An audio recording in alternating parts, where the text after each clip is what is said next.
Hello, everybody. Welcome to today's presentation of High Hopes, Navigating Partnerships and Regulations in Cannabis Tourism, presented by the National Association of Cannabis Accounting and Tax Professionals. Please let us know if you are in the room. Say hey in the chat. I see a couple of you guys here, and we will get started. I would like to welcome Monique Jackson-Fitzgerald, and had a little bit of technical issues, so I'm trying to get everything back up. All right. So Monique Jackson-Fitzgerald is an attorney and the co-founder of Indica.com, an online cannabis travel platform, and Lazy Turtle Group, LLC. It's a creative agency. She has a vision to modernize and destigmatize the public perception of plant medicines and their use as part of an active lifestyle. Indica.com was launched in 2018, and it's an online resource catering to plant medicine and cannabis enthusiasts. It features curated list of cannabis-friendly hotels, retreats, consumption lounges, and event ventures and activities. Welcome, Monique. Happy to have you here. Thank you so much for having me today. I really appreciate it. I always love a chance to talk about what we're doing in cannabis tourism and cannabis hospitality. Yeah, I'm excited about this talk. I posted this talk online, and there was a lot of comments on LinkedIn with people interested in cannabis tourism. So if you can just get started and tell us a little bit about yourself and how you got started in this industry. Absolutely. For my husband and myself, who he co-founded the business with me, we started because we moved to California, and I think it was like 2010, and we became medical patients, and we learned about cannabis, started using cannabis for our own benefit, and we really felt like it was improving our lives, improving our mental health and our physical health, and helping us to navigate some, different situations and difficult times in our careers and where we were going and what we were doing. So then when we heard about Colorado legalizing cannabis, we're like, wait a minute, they're going to legalize recreational cannabis. And so this is a great opportunity for us now to think about some really cool, creative ways that we can work in this new industry and do something different maybe, and change a little bit of the path that we were on professionally. So I want to say it was like 2014-ish, 2015-ish, California brought up that they were going to put their medical regulations into effect, and then they also tagged on the recreational side of it. So we went out to the desert, we took our own little trip, we found this great place in the desert, we did some interesting meditations, we visited some sound baths, we just kind of, let our minds loose, right? And explored what we could do in this space that would be something enjoyable professionally and something that would also still contribute to the community that we were becoming a part of. And so out of that big trip, we decided, one thing that we noticed right away is that people are going to need a place to go to use cannabis, because at the time, all of the initial regulations were going to be that you could only smoke on private property. You can't consume in public spaces. You can't consume in public view and all of that. So it was like the first thing that hit our minds was, people are going to need a place to go. But then I'm a lawyer. My husband's a packaging designer. And we were also like, but we have these skills right now that we can use to help the cannabis industry. So we did sort of a three-prong approach to our business. I went into consulting and pre-regulatory work. Rick went into more focused cannabis packaging design work. And then our third prong was that we sat down and we developed Indica. And we saw that as an opportunity to establish a database, a place of businesses for businesses to come together, collect it all in one spot, so that somebody who was interested in a cannabis trip or interested in finding out more about medical cannabis or recreational cannabis, they would have a resource that they could go to and see where they could go and safely, legally consume. And that was the impetus for all of what we've done in the last 10 years. Okay, awesome. So tell us a little bit about this. So indica.com, is it like an Airbnb for cannabis activities, or where to find them? Like how does your site work? No, so we've envisioned it more as a cannabis travel directory. So it's a destination guide. It's a place for you to go to see how to plan a full trip for your cannabis adventure. So our whole goal was not to just focus on one aspect of travel, but instead to build a world of cannabis travel and tourism. It started just from our initial concepting of our design and even the name. Indica means a place um, for lodging, entertainment, and foolish talking, right? So it was, and then we developed our little pillars, which were stay, gather, play, explore, so that we can start to showcase where you can go to stay, what kind of events you can go to, what kind of activities you can indulge in, and how to do it reasonably, safely, and legally. Okay, so you guys are more of like a marketplace. You guys, I guess my question is how, like if I had a brand or I had a dispensary, how would I play together with your services in order to get people to my facilities? Absolutely. Well, I should add on to your question, your first question though, about the whether it's like an Airbnb for cannabis. It isn't, but we're actually partnered with Bud and Breakfast, which is the Airbnb for cannabis. Really, Okay. they are the first. They started in Colorado right when legalization happened. The reason they are so successful is that they focus on private properties and private vacation rentals, so you know that you're in a private space and you can consume safely and legally without getting sideways of any of the rules. On the indica side, we focus mainly on listing hotels and more mainstream type properties, because we feel like that's the direction cannabis tourism is going in, right? We want this to come out of the back rooms, come out of the alleyways, and then why can't we be in a hotel? Why can't we go to a cannabis event? Things have just evolved so much, though, in the last 10 years that now we're finally seeing, I think, things that we thought were just fantasies really coming to life now. They had a huge cannabis section at the California State Fair. They're going to start allowing consumption at another fair. You and I were talking earlier about Las Vegas. You now have several lounges. You have a cannabis hotel. And so as it's developed and as these things get rolling, we're starting to see more mainstream opportunities to incorporate cannabis tourism into a destination ecosystem. Okay. And then now, if I wanted to be on your platform and stuff, like, I guess, how does the finances work? Do I pay you? Does the user pay you? How does all that work? Wouldn't that be nice? So This is a group of accountants, so we always get back to the revenue streams and that's always been the most difficult part of everything, right. right? Okay. And so we were at the point where we were ready to monetize our platform in 2019, but then unfortunately the pandemic hit. And so coming out of the pandemic for the last 2 years, our platform has been completely free to use. And that means if you are a cannabis business, a cannabis hospitality type business, and you are in compliance in your region and your state, and you want to get the word out about what you're doing and offering your destination, then just reach out to us and we'll get you on the platform. And that's where we are right now. Most of our revenue streams are focused on our affiliate partnerships and partnering with cannabis brands to get their advertising out. I think, as we're all aware in this space, there's a lot of restrictions about advertising, marketing, and where you can and cannot show your products and where you can and cannot use your products. So hospitality is really a great advertising tool for these cannabis brands.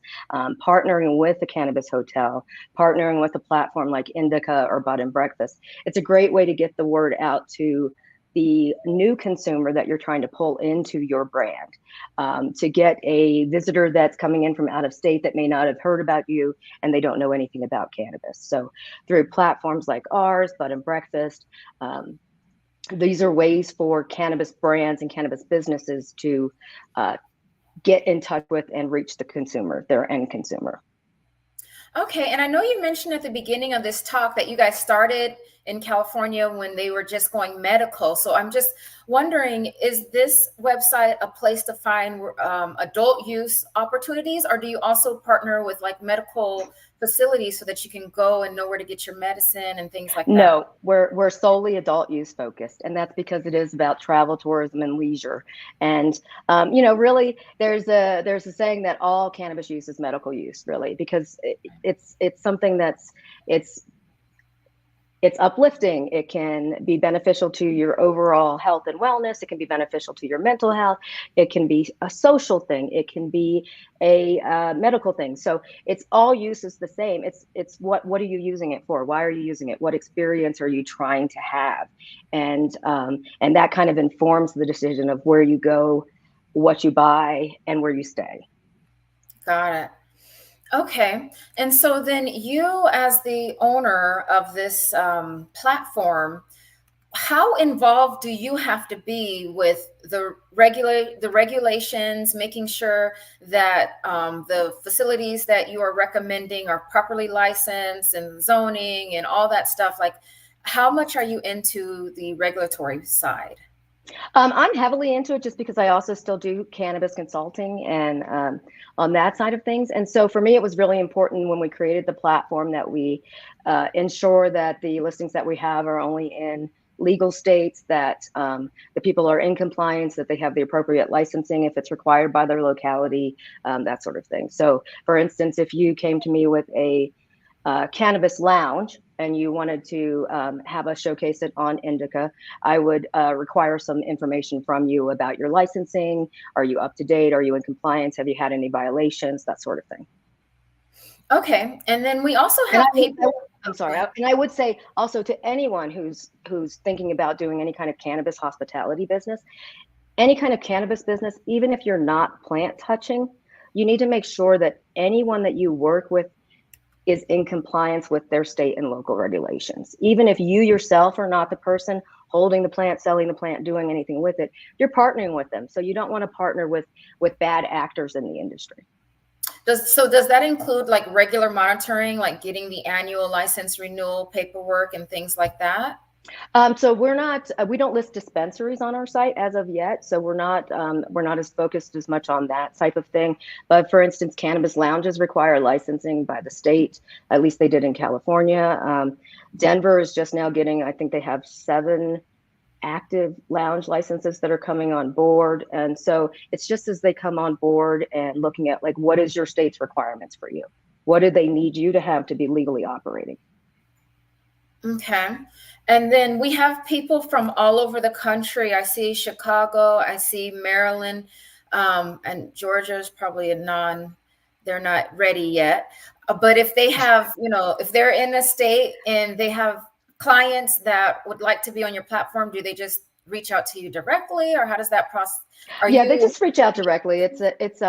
We're because it is still so early in the process for cannabis hospitality, we do have a more hands-on approach to it. Would I love for it just to be an automated system that anyone could just put their thing on there? Absolutely. But at the same time, then you have no oversight, right? You have no control over who you're allowing to advertise and showcase their products. So to me, it's really important that we have personal contact with people. We make sure that they are in compliance, that they are on the right path. And, sometimes we can even help people.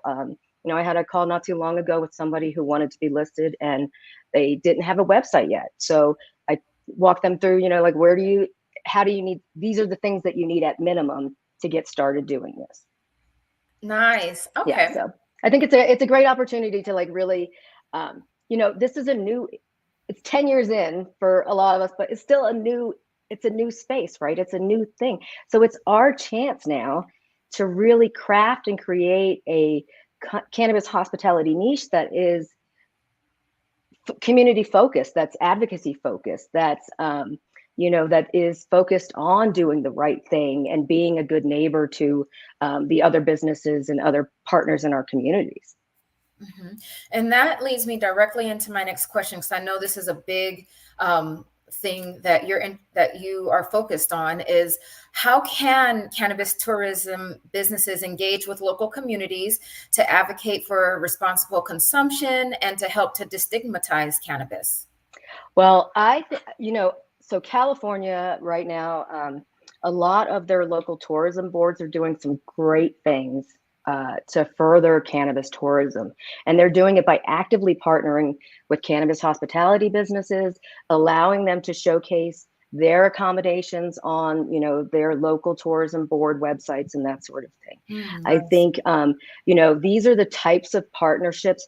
It's about creating a destination model, not being your own little discrete business, right? You want to be a good partner and be a good neighbor. So it's about, I love something here in Denver that we just did. We went to a few months ago. They had a rolling through Rhino. So what they did is it was in conjunction with Pride Week, and there was markers, there was partnerships with local restaurants to do food tastings as you're wandering up and down the closed off street. There was a skating demonstration. There were product vendors, non-cannabis product vendors, just vendors. So it's these types of partnerships and incorporating and putting the cannabis destination part of it into the greater destination. That's what makes it successful. I love affiliate partnerships. I love partnering with brands. In 2021, as travel was relaunching in California, we had a chance to do a first of its kind partnership with a California brand called Kinslips, and we were able to showcase how they were travel friendly, travel ready, and then also partner with them to get gift boxes and travel sets into some of our partner hotels. So there's tons of opportunities out there for these types of partnerships. There's a restaurant in Denver called Chiba Hut, and all of their sandwiches are some sort of cannabis reference, and they've just partnered with a very outstanding cannabis edible brand here in Colorado. So these are the things that get me excited. It's like the fun stuff. It's it's taking it now out of the dispensary and showing just the average Joe on the street walking by what kind of fun we can have. Yeah, so for advocates of the cannabis industry within our respective states, what would be the steps for us to promote this type of tourism within our states? Would we need to be approaching the state and our regulators? Do we need to start approaching the different lounges and dispensaries to help them understand the partnerships? Like, how does that even work for us to help move this forward and roll this out into more places? I think from the professional standpoint, yes, it is about reaching out to these up and coming businesses, these businesses that may not even know that they need this type of professional help from accounting professionals, legal professionals, that sort of thing. We encountered a lot of, I've run into a lot of people that think that since they're not plant touching, they don't actually have to follow and adhere to any of the cannabis rules, but that's not true at all. You have to always have a kind of like a lens of compliance that you're looking through whenever you want to start one of these businesses or to participate in this industry. As an advocate, I would say it is about working at the state level. It's about working at your local level. Join your local business groups. Join your local business organizations, your equity groups, your industry associations. There's a International Cannabis Travel Association has been established. And then there are smaller groups that are working locally in each state. So definitely advocate from the grassroots level, right? It's from the ground up. So from local up to your state and then up to the federal level.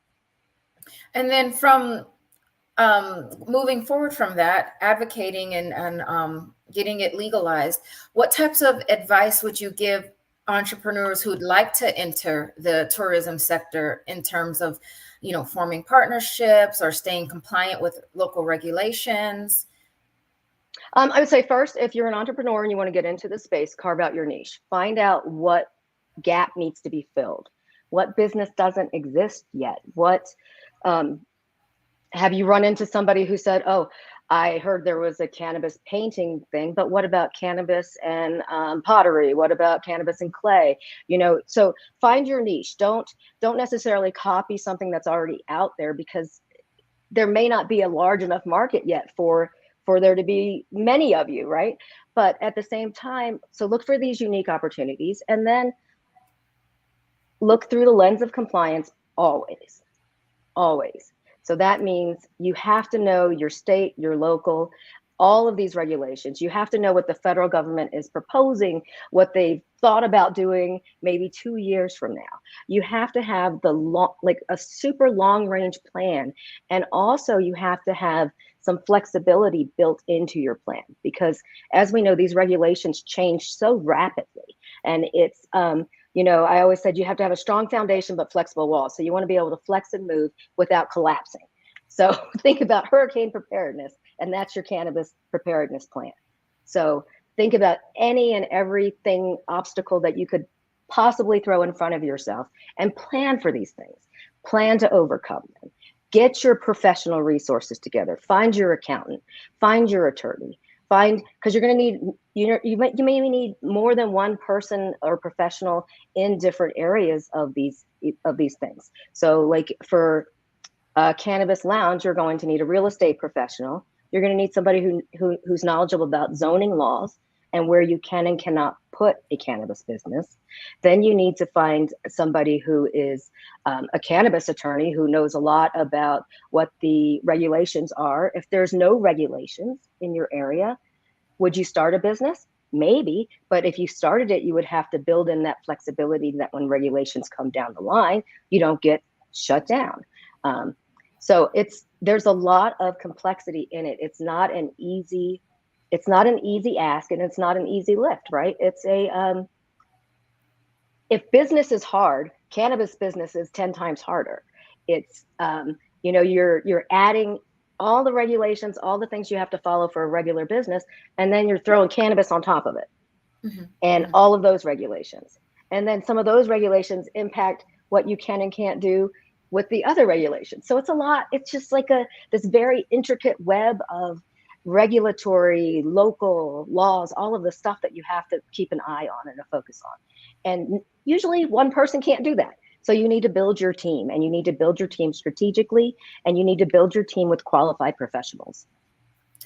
Nice. Yeah. And Tanika is just, she dropped a comment, but the gist of her comment is she researched cannabis hiking, and that's a thing. And so she thinks that would be, a great, and I think cannabis outdoor anything would be a great thing to research. Absolutely. And so for example, cannabis hiking. It's a great idea. We love outdoor recreation. We love mixing cannabis with it, either before or after, that sort of thing. So for business considerations, again, this is not legal advice.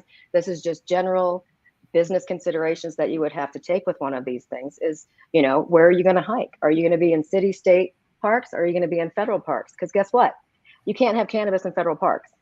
So these are like things, these are all the lens of compliance that you have to look through when you have this light bulb idea. Then start looking at, okay, so if I want to do cannabis hiking, I have to make sure that we're not smoking, in a park, we're not in public view, we're not violating any consumption rules. We have to have waivers for safety. We have to make sure that nobody falls down the side of a mountain and then blames us because they had a joint, with us at our consumption spot beforehand, that sort of thing. So it's a lot to consider. These are great, unique ideas. You just have to make sure that you're taking count of all of these little obstacles and hurdles that you're going to want to overcome. Yeah, awesome. And I'm just, perusing your website a little bit, and I noticed that you have this Humboldt Cannabis Tours, mm-hmm. which I think would be, and I've always had this because since I started cannabis 7 years ago, I've toured many cultivation facilities, and every single time I find it so fascinating. And I've always wished, that was a thing. Like, I'm like, this is another revenue stream. Like anybody would be fascinated to walk through and understand exactly why it's humid in here and dry in here. And why are the lights lower here? And then we have Bob Marley playing in the other room. Like there's so many different things exactly. that come into play. So I think it's so fascinating. So how does the Humboldt things work? Like, is that like a So paid? for cannabis tours, it's they have to make sure that they have their transportation licenses for their buses and whatnot. For California in particular, you can't smoke on buses. So the most tours in those areas that don't allow that, I don't think anybody does anymore. But so most of those tours, you'll stop at a farm, you'll see how things are grown and processed, and then you stop at a dispensary and you purchase cannabis, and then you go to either you consume at an on-site consumption room, or you go to a place where you can consume legally. Yeah, and it is fascinating. But again, it's one of those things, a lot of people ask, why aren't there more tours? Well, because the farm has to comply with all of the regulations for who can come on premises, where they can go, what areas they're allowed access to, and all of that. So there's a lot that goes into it. It's not as easy as just a pumpkin farm, right? Where you just go to the pumpkin patch. I wish it was. That was my fervent hope when this all started, was that once the businesses were legal, that would be the only obstacle. But no. Yeah. And it surprises me. Like, I've been to farms here in Nevada where we had to have a full suit on, everything covered. They didn't want anything transferring to the Exactly. plants. And I've been to other farms where we were completely just running through, touching the plants in Oregon. And I'm like, why can't I do this? Yeah, and it's the difference between outdoor grow, indoor grow, all of that. I mean, I had the opportunity to tour indoor grow, and I was like you, I had to put on the full suit, and then we had to wash our feet in the some solution to make sure we didn't track in any outdoor mold, seeds, anything like that coming from outside. And honestly, it should actually reassure all of us as legal cannabis consumers that in states where it's legal and where we're purchasing these products, that they are putting all of these requirements in place before somebody could just walk into a cannabis grow, right? I'm happy to know that they're suited up and there's no, stray bits from people coming into my plants. Right. And I'm curious if they do that with our food. Like, I've never been to a farm for wondering if that's going on. Ask Boar's Head. Yeah. Okay, so Durant has a question. He says he's asking about international travel. So he says he remembers hearing something about cannabis tours in Thailand. So are you familiar with any of that? Is that legit? Okay. So No. I am somewhat familiar. I was asked about Thailand when they first said they were going to legalize, and my advice then is the same advice that I'd give now, which is that and this is not a popular opinion, but I am an attorney first, and so my opinion has always been that Thailand needed time to get their regulations in order and decide what their program was going to be before tourism started attacking Thailand and like going there. From the very beginning, they said it was not meant to be a recreational type thing. It was meant to be focused on medical use and science-based things. So I want to say, if I'm not mistaken, just recently, within the last 6 months or so, their government head came out and said, we're pausing this because once it started rolling, it was like a snowball going downhill, right? And so people were coming in, businesses were popping up, and there was no sense of control over what was happening there. So if it were me, I would wait, but I'm also very cautious. So it's really about what your risk tolerance is. If you want to go start a cannabis business in Thailand, I would say make sure that you get local representation and that you know what you're getting yourself into. Okay, got it. And then Omar is saying, in Jamaica, are you familiar, or are you doing any things in Jamaica? He says something that they're working on is coupling multi-day ganja vacations with local events. So you can come for the event and have an infused package after it.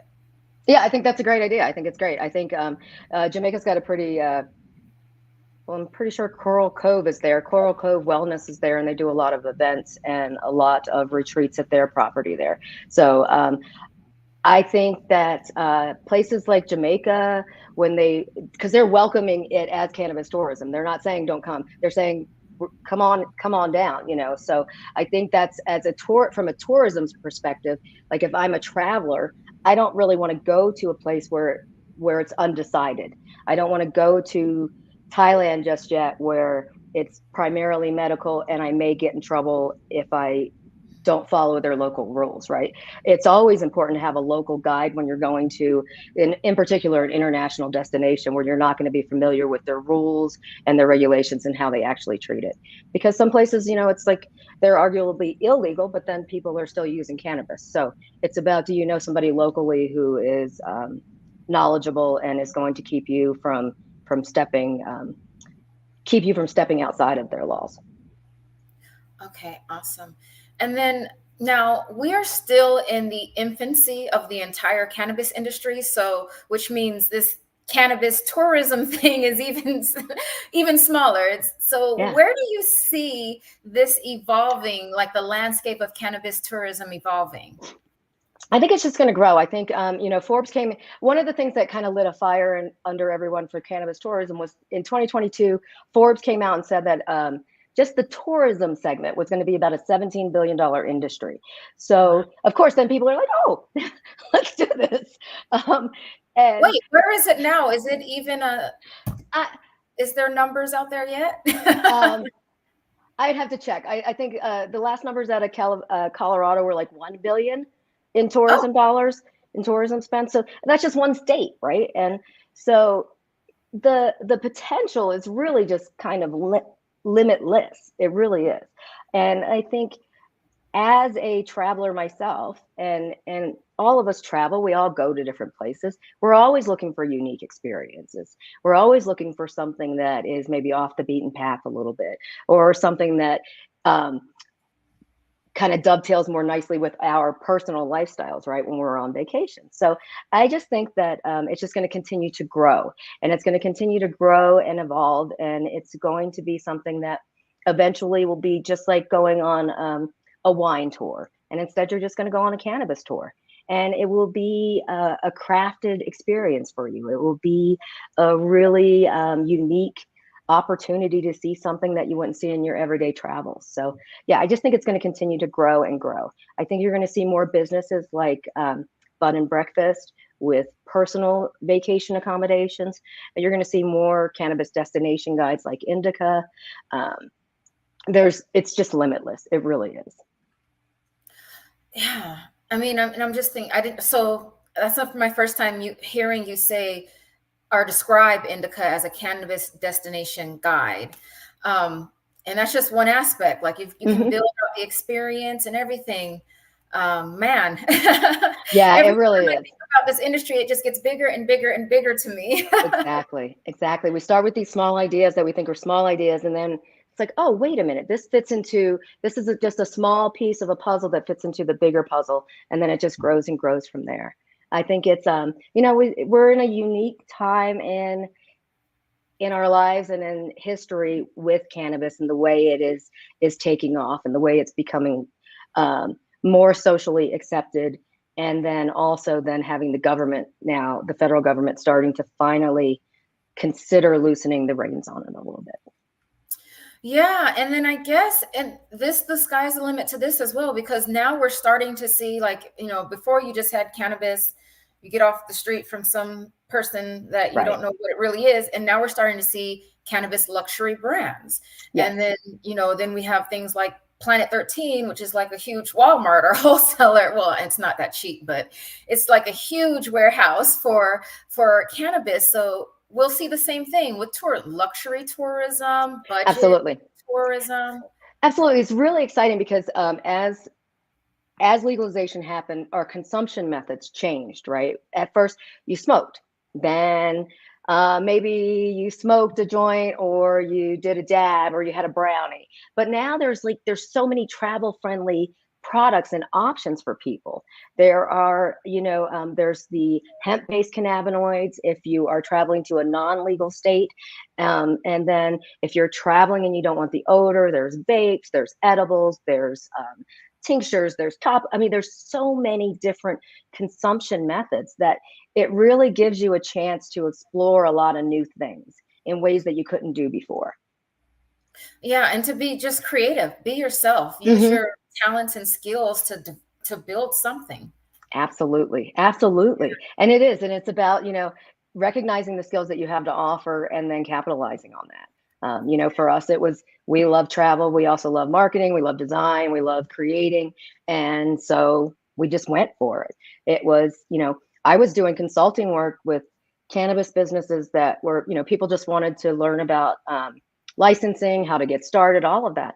And I had this moment when I was sitting with my legal partner, and I was like, I love you and I love what we're doing, but this is just making me realize that I have my own exciting creative ideas that I want to start to develop, and I can't do that in this space.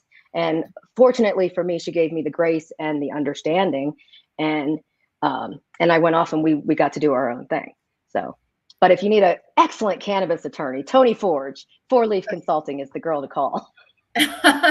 Awesome. Okay.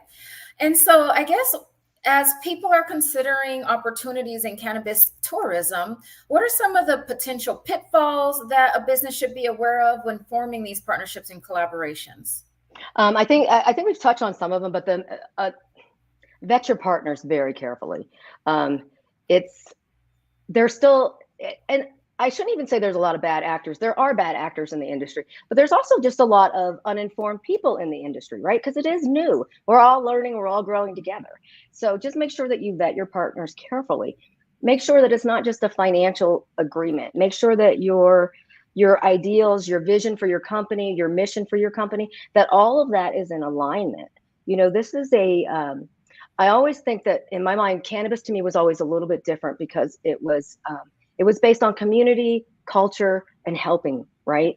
And in the medical days, it was really about helping patients, helping cancer patients, helping AIDS patients, all of that sort of thing. And it was really powerful work that everyone was doing. And it's gotten us to this point. So we need to respect all of those sacrifices and all of the work that went into getting us to this point. And so as such, it's a community and it's a culture, and we need to respect that.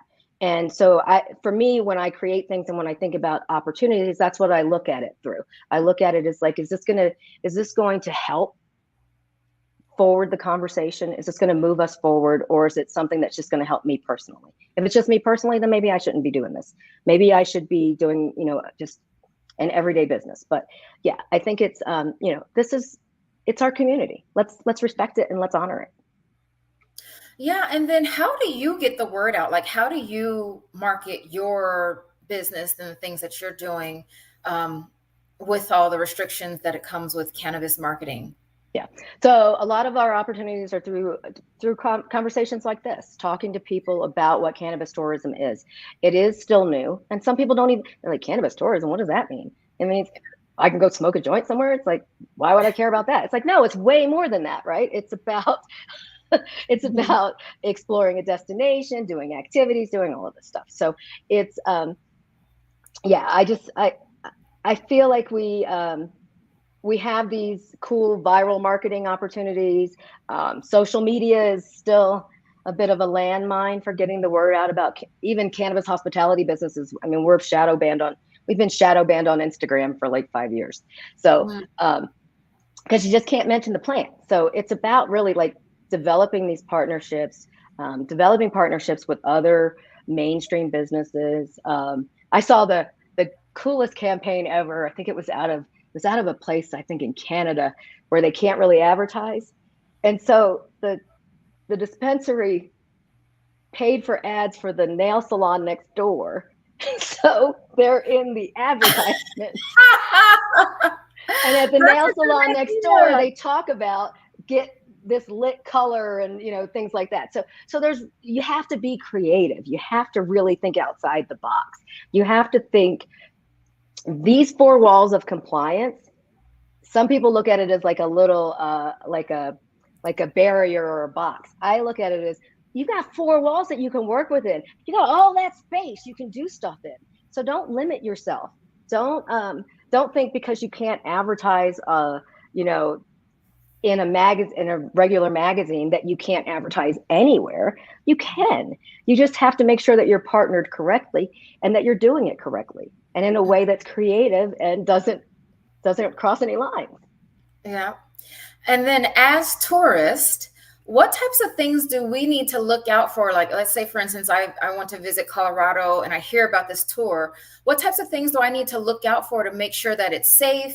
Like, is there education out there on cannabis tourism to make sure that, it's licensed, it's safe, and it's, what it's being advertised as? And so I think we're all developing and building our resources to educate consumers and travelers.